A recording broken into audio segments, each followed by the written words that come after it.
nos faz ver em perspectiva o nosso próprio sofrimento. E ele fica muito relativizado. Se nossa vida parece, nesse momento, que não serve para nós, doe. Muita gente necessita dela.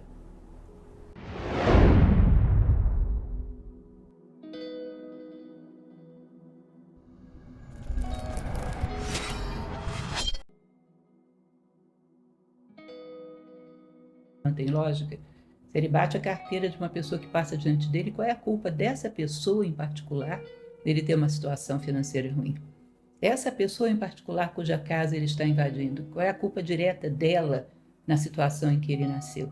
Teria que fazer um contorno lógico, um silogismo muito tortuoso para justificar isso. Se ele estivesse fazendo isso, foi o Estado, então eu vou combater o Estado. Vá lá que se fizesse um silogismo desse tipo. Mas se achar que o cidadão que passa diante de você é culpado pela sua situação de vida, não é lógico. Não dá para fazer esse tipo de silogismo, não funciona.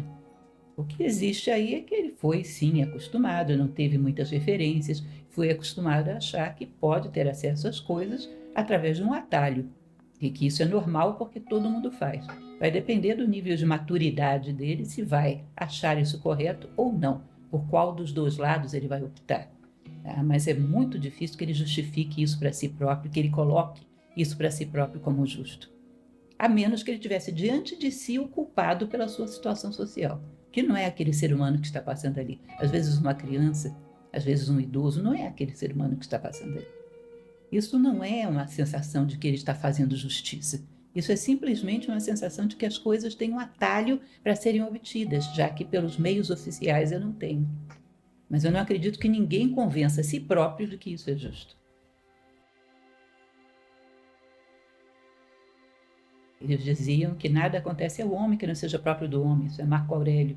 Então eles tinham uma confiança, uma ligação muito grande com as leis da natureza, uma confiança muito grande com a natureza.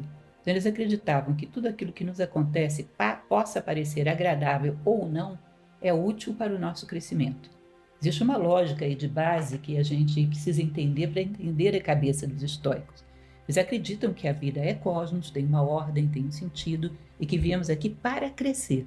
Não viemos aqui para ter conforto, não viemos aqui para desfrutar nada, viemos aqui para crescer como seres humanos. E que aquilo que é bom para o nosso crescimento, não necessariamente coincide com aquilo que é agradável. Da mesma maneira que nós levamos o nosso filho para o colégio quando é pequeno, para fazer a prova de matemática, ele vai esperneando, ele vai chorando, mas a gente leva de qualquer maneira, porque sabe que aquilo não é agradável, mas é bom para ele. Ele vai adquirir um domínio sobre certos fatores que serão úteis no futuro. Então o estoico ele tinha essa clara noção que a natureza é cosmos e ela propõe coisas sempre para o nosso crescimento. Coisas sempre boas, não necessariamente agradáveis. Então, dentro de qualquer coisa que lhe aconteça, ele vai se colocar a pergunta: como posso aprender com isso? Já que ele confia na natureza e quer fluir junto com ela. É como se você olhasse para um problema e dissesse: eu só saio desse problema maior do que eu estou agora. Só quero sair do outro lado se eu estiver maior do que eu estou agora. Ou seja, não ter dor em vão, que a dor seja educativa, seja pedagógica. Não conheci nenhum. Os grandes estoicos que chegaram até nós foram os estoicos da fase romana, que foram primeiro Sêneca, aí na passagem da era cristã, depois Epíteto e depois o imperador Marco Aurélio. Nenhum dos três tinha, digamos assim, até onde eu conheça dentro da obra deles, nada que dissesse: tenho fé em tal, na religião X, Y ou Z. Hoje em dia eu não sei se existem estoicos, né? Aí eu precisaria fazer essa verificação. Porque há pessoas que se intitulam estoicos. Sim, isso pode haver pessoas que se intitulam qualquer coisa, né? Mas não necessariamente o rótulo corresponde ao conteúdo. Uma pessoa de uma serenidade ou de humor que não se abala por coisa nenhuma que venha de fora. Um estoico ele só se abala se a resposta que ele deu às circunstâncias não foi compatível com os seus valores, com a sua dignidade. Com aquilo que vem de fora, ele não se abala de forma alguma. Há coisas que dependem de mim, coisas que não dependem de mim. Aquilo que não depende de mim não vai me afetar. Por isso eles eram vistos muitas vezes como apáticos, ataráxicos, porque não se abalavam por circunstâncias externas. Eram extremamente serenos, confiantes na vida, uma capacidade de superação das adversidades muito grande, sempre crescendo, sempre aprendendo com as adversidades. Ou seja, seria uma pessoa bem ímpar, bem notável dentro da sociedade. Alguém assim não passa desapercebido. Tem uma dignidade para lidar com a dor fora do comum. Existe um elemento que eu considero básico, que é uma boa dose de altruísmo. Quando eu começo a perceber se as coisas todas a partir dos meus interesses, eu começo a distorcer o que as coisas são. Então, isso é bom porque me serve, aquilo é mal porque não me serve. Há uma frase do escritor Leon Tolstói, que ele diz que há quem passe por uma floresta e só veja lenha para a sua fogueira. É só daquele universo de vida que existe ali, a única coisa que lhe interessa é a única coisa que ele vê. Portanto, ele vai qualificar as coisas por um ponto de vista extremamente egoísta. Se nós estamos muito focados no egoísmo, tudo é bom ou mal segundo me interessa ou não, é muito difícil que você vá seguir esses valores, eles vão te qualificar em alguma coisa. A base para que a gente conheça as coisas em si é que a gente saia um pouco de nós mesmos. Comece a pensar o que é bom para as coisas em si, sem a minha interferência. Ou seja, como eu posso ajudar para que isso vá na direção do seu bem, sem que eu interfira negativamente. Posso até ajudá-lo a caminhar nessa direção. É como se fosse um filho.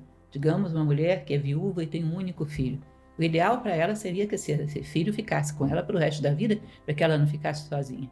Mas ela percebe que esse filho tem uma vocação profissional cuja melhor realização consistiria em ele morar no Japão.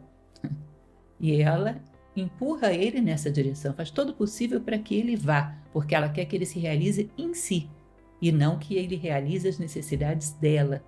Esse querer ver o bem das coisas em si, e não para que elas servem para nós, é um rompimento de uma barreira, de projeção, de egoísmo, onde o mundo gira todo à nossa volta e é todo qualificado segundo os nossos interesses. Quando começamos a bater esse espelho, que projeto eu em tudo, quando começamos a recolher essa rede, começamos a ver as coisas em si. É muito parecido com aquilo que Platão coloca como a ideia do bem. Tem uma passagem no Mito da Caverna que eu acho muito bonita, que ele diz que as pessoas que saíram da caverna são aquelas que veem as coisas iluminadas pela luz do sol. E a luz do sol é a ideia do bem.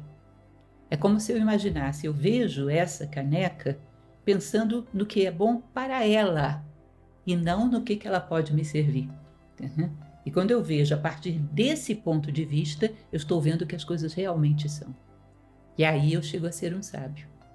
É como se a gente imaginasse a natureza. Eu não contaria para uma pessoa que não fosse muito amiga uma intimidade minha, sabendo que ela pode usar mal essa informação. Eu só abro a minha intimidade para alguém em quem eu confio e sabe que só quer o meu bem. A natureza também não se abre diante daquele que quer manipulá-la de maneira egoísta. Ela só se abre diante daquele que quer apenas o seu bem. E por isso o sábio, que quer encontrar o bem de cada coisa sem se projetar sobre elas, ele vê a essência de todas as coisas na natureza. Por quê? Porque não quer nada para si. Se alguma coisa vai gerar o desenvolvimento dele em qualquer campo da vida, e esse desenvolvimento demanda ele estar fora daqui, se ele resolveu fazer um trabalho voluntário na Namíbia, pode ser qualquer razão, não necessariamente profissional. E a pessoa não esquece de si, apenas não sobrepõe os seus interesses pessoais sobre a realização dos demais. Mas é lógico que eu vou continuar cuidando de mim, se eu sou essa viúva, vou cuidar da minha vida da melhor maneira possível, mas simplesmente não vou sacrificar o bem alheio em aras do meu bem-estar pessoal. Ou seja, isso é um combate básico do egoísmo. Não há uma resignação, há aceitação para que a partir da aceitação se possa agir. Então, ele não é um resignado, ele vai fazer o que for possível para superar essa tristeza, mas ele parte de uma aceitação das coisas como são. Porque quando aceitamos, começamos a lidar com as coisas.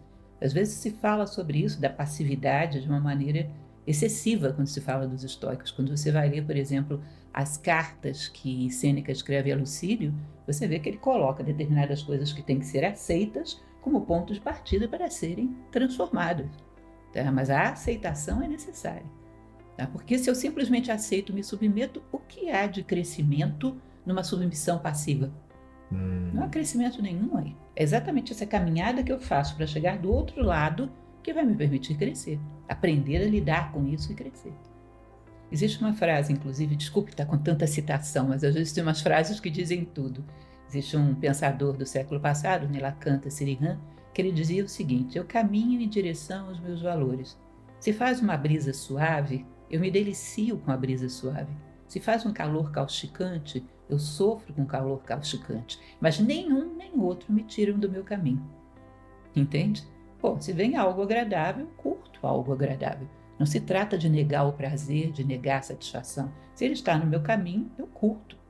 Se vem a tristeza, bom, eu vou lidar com a tristeza da melhor maneira possível. Agora, eu não vou sair correndo do meu caminho para ir atrás do agradável, nem para fugir do desagradável.